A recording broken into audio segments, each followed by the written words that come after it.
Hello दोस्तों, कैसे हैं आप सभी। दोस्तों चलिए आज की वीडियो में हम आपको रामधारी सिंह दिनकर जी द्वारा संकलित ईर्षा तू न गई मेरे मन से चित गद्यांश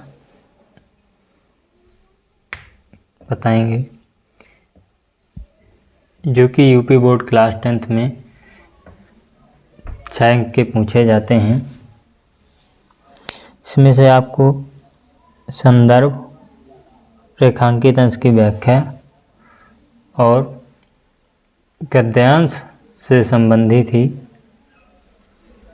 एक प्रश्न पूछा जाता है, इसका हमें उत्तर देना होता है।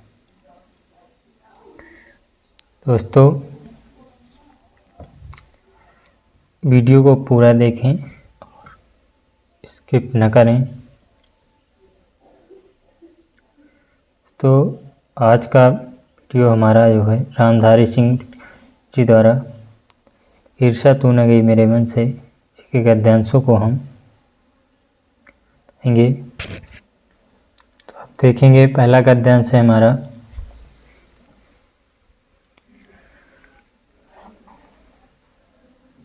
ईर्षा का यही अनोखा वरदान है, जिस मनुष्य के हृदय में ईर्षा घर बना लेती है वह उन चीज़ों से आनंद नहीं उठाता जो उसके पास मौजूद हैं, बल्कि उन वस्तुओं से दुख उठाता है जो दूसरों के पास हैं। वह अपनी तुलना में दूसरों के साथ करता है और इस तुलना में अपने पक्ष के सभी अभाव उसके हृदय पर दंश मारते रहते हैं। दंश के इस दाह को भोगना कोई अच्छी बात नहीं है, मगर ईर्षालु मनुष्य करे भी तो क्या, आदत से लाचार होकर उसे यह वेदना भोगनी पड़ती है। तो ये हमारा गद्यांश हो गया और इसी संबंधित ये जो है प्रश्न पूछे गए हैं। प्रयुक्त गद्यांश का हमें संदर्भ बताना है, रेखांकित अंश की व्याख्या करनी है कि रेखांकित अंश हमारा यहाँ से लेके यहाँ तक और यहाँ से यहाँ तक। प्रश्न, लेखक ने ईर्ष्या को अनोखा वरदान क्यों कहा है, मनुष्य दुख क्यों उठाता है। तो हम सबसे पहले संदर्भ लिखेंगे हेडिंग डाल के। संदर्भ है प्रस्तुत गद्यांश हमारी पाठ्य पुस्तक हिंदी के गद्य खंड में संकलित ईर्षा तू न गई मेरे मन से नामक पाठ से लिया गया है। इसके लेखक रामधारी सिंह दिनकर हैं। रेखांकित अंश की व्याख्या, ईर्षा नामक मनोविकार एक विचित्र वरदान है, जिसके हृदय में यह भाव आ जाता है वह अपनी वस्तुओं से सुखी नहीं होता है, अपितु अन्य व्यक्तियों के पास होने वाली वस्तुओं के कारण ही दुखी रहता है। ईर्षालु व्यक्ति स्वयं की तुलना अन्य से करता रहता है, तुलना में जो अभाव उसे स्वयं में मिलते हैं वे उसके हृदय को काटते रहते हैं। ईर्षालु व्यक्ति कर ही क्या सकता है, आदत से विवश होकर उसे कष्ट उठाना पड़ता है।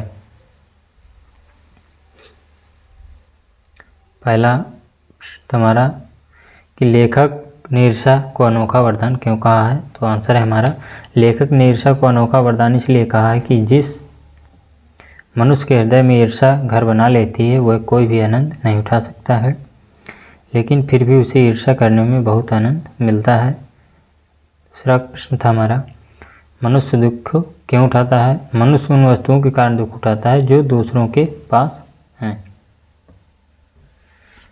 चलिए नेक्स्ट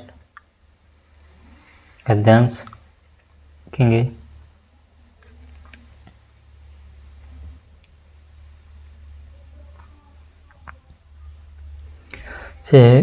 ईर्ष्या से बचने का उपाय मानसिक अनुशासन है। जो व्यक्ति ईर्षालु स्वभाव का है उसे फालतू बातों के बारे में सोचने की आदत छोड़ देनी चाहिए। उसे यह भी पता लगाना चाहिए कि जिस अभाव के कारण वह ईर्षालु बन गया है उसकी पूर्ति का रचनात्मक तरीका क्या है। जिस दिन उसके भीतर यह जिज्ञासा आएगी उस दिन से वह ईर्षा करना कम कर देगा।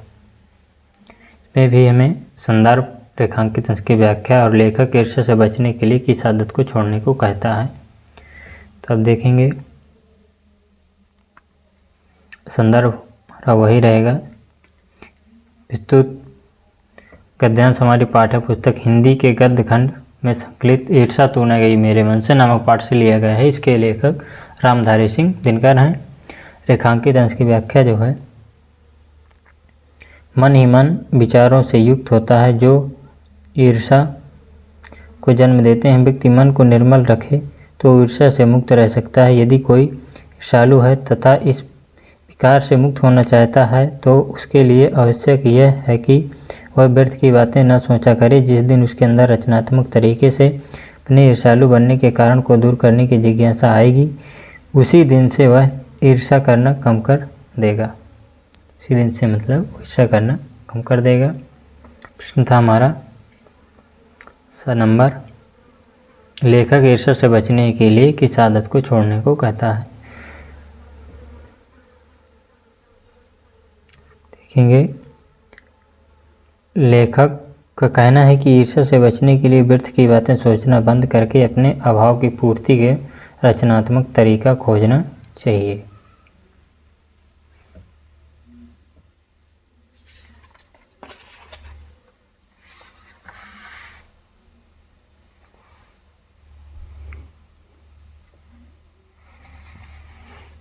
नेक्स्ट वीडियो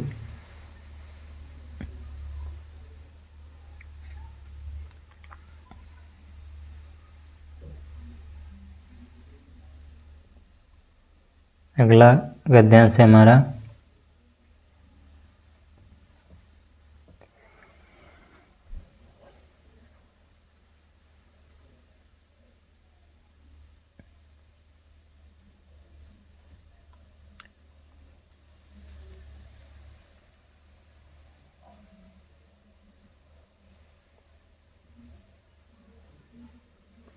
नेक्स्ट गद्यांश जो हमारा, आप कहेंगे कि निंदा के बाण से अपने प्रतित्वों को भेद कर हंसने में एक आनंद है और यह आनंद ईर्षालु व्यक्ति का सबसे बड़ा पुरस्कार है। मगर यह हंसी मनुष्य की नहीं राक्षस की हंसी होती है और यह आनंद भी दैत्यों का होता है।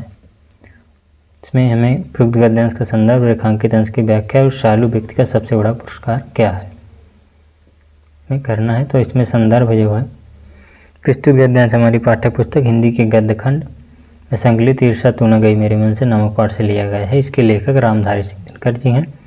रेखांकित अंश की व्याख्या, लेखक के अनुसार ईर्षालु व्यक्ति अपने निंदा रूपी बाण से अपने प्रतित्वों को भेद कर जब हंसता है तो उसकी हंसी को देखकर कोई व्यक्ति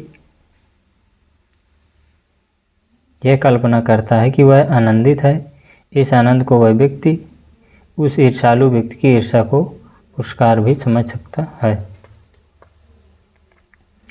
नंबर में प्रश्न पूछा गया था, ईर्षालु व्यक्ति का सबसे बड़ा पुरस्कार क्या है।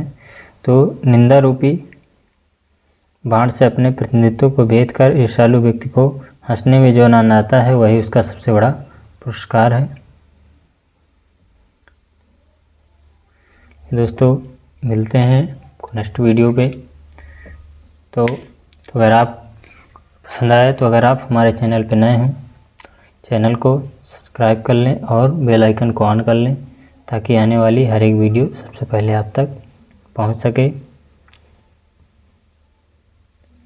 तो चलिए अब हम नेक्स्ट वीडियो में आपको दिखाएंगे। जो अगला वीडियो होगा हमारा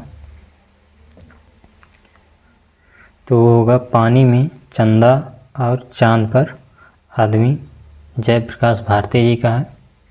तो नेक्स्ट वीडियो पे देखने के लिए आप हमारे चैनल को सब्सक्राइब कर लें और बेल आइकन को ऑन कर लें कि आने वाली वीडियो सबसे पहले आप तक पहुंच सके।